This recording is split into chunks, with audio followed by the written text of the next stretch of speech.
Hey, thanks for checking out my video. Today we're going to make buttercream icing, and it comes out perfect every time. I have a recipe that's just, you can't do anything wrong as long as you follow just the very basic rules. I've been using this recipe for years. I've done cake decorating, lots of cupcakes, and everybody always loves my buttercream, and it's a very simple recipe, so I'm going to show you how to do it. Okay, so we're going to, first of all, this mixer. Everybody always asks me about this mixer. This is a Nutrimil mixer, and since I got this, I have not had my, and I got it about 5 years ago, I have not had my KitchenAid out one time since I got this mixer because I love it. It has 2 paddles instead of 1, and it has scrapers that scrape the outside of the bowl and the inside of the bowl, so you never have to scrape the bowl. And on a kit, you know, if you use a KitchenAid, you got to do a lot of bowl scraping.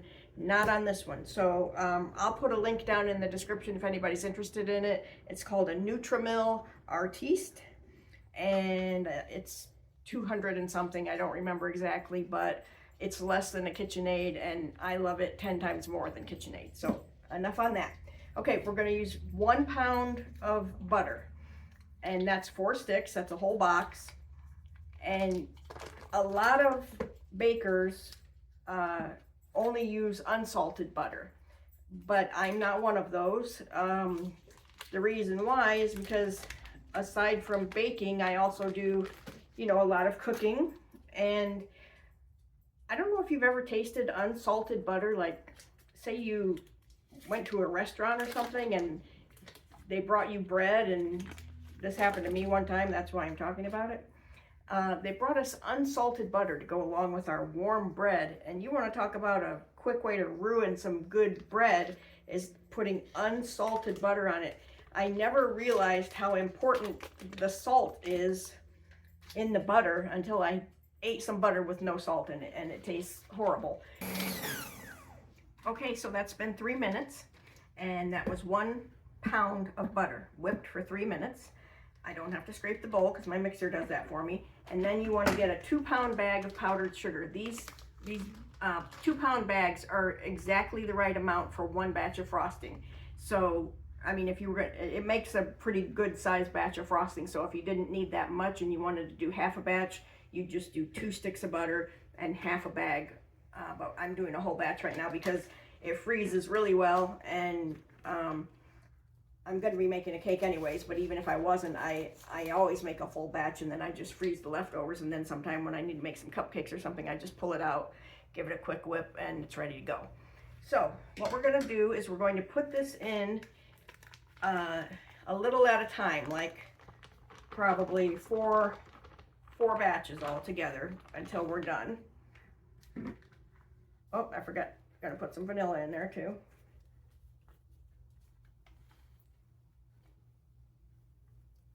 And I don't know if you're aware of it. If you're looking to have as white as possible frosting, you can buy clear vanilla, and that helps. However, when you're using butter, you're never going to get a completely 100% white out of it because butter has yellow in it. So in my opinion, I'd rather have it not be pure white and have the taste of butter than have to use shortening in it.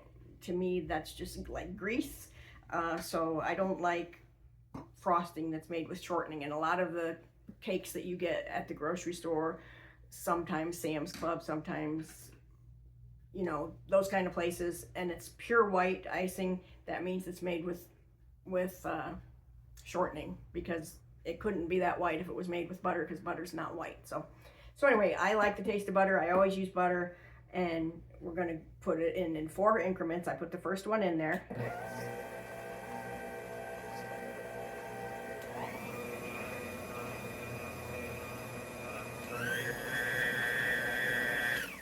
Just like that. That's ready.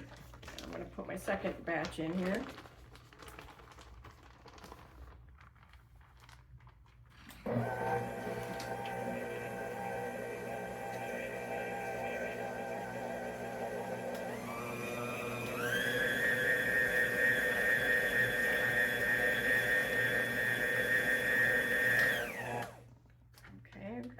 third batch in. And at this point, I'm going to start adding a little bit of, you can use heavy cream, you can use half and half, you can use whole milk. I'm using whole milk today because that's what I have. We won't use more than 1/4 cup, and we might not use the whole 1/4 cup. It just depends. If you keep your house really warm, like 75 degrees, your butter's going to be real soft, so you're not going to need to add much, if any, milk to it. But I keep my house kind of on the cooler side, so the butter stays firmer and it gets really thick if I don't add a little milk to it. So 1/4 cup at the most, and possibly none at all, depending on how warm it is in your house. So I'm going to put probably a tablespoon in there.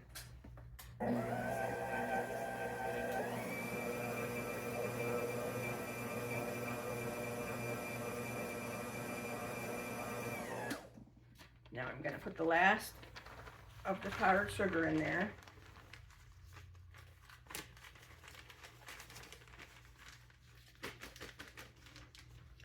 And I'm going to put a little more milk in there. We'll see how it turns out.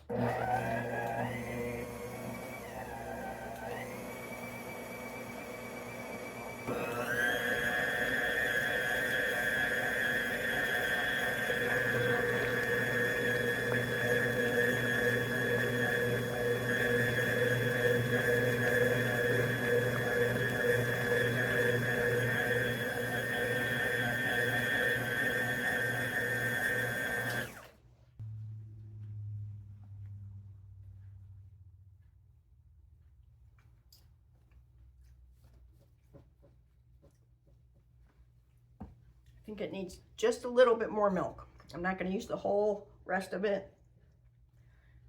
So I would say that wound up being about 3 tablespoons of milk.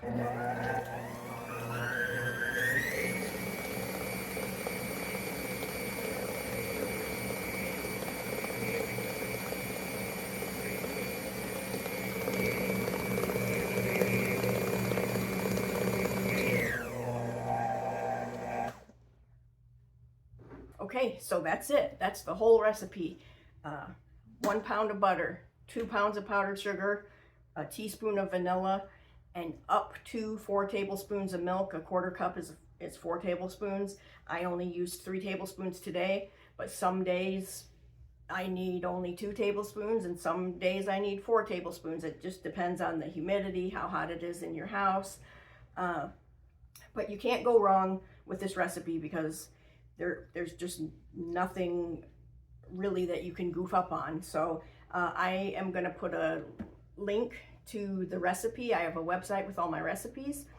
And also, if you look for me on YouTube under Rhonda's Thrifty Kitchen, I have several other videos, some related to decorating cupcakes. I have one that teaches you how to make multiple colors of icing without making multiple colors of icing, if that makes any sense. Well, you'll have to watch the video to find out. You can make like rainbow colored frosting, but you only need vanilla frosting to start with. It's just a technique that I use with the piping bag, and then it turns out to be multiple colors, but you only started with 1 color. So I hope this was helpful for you.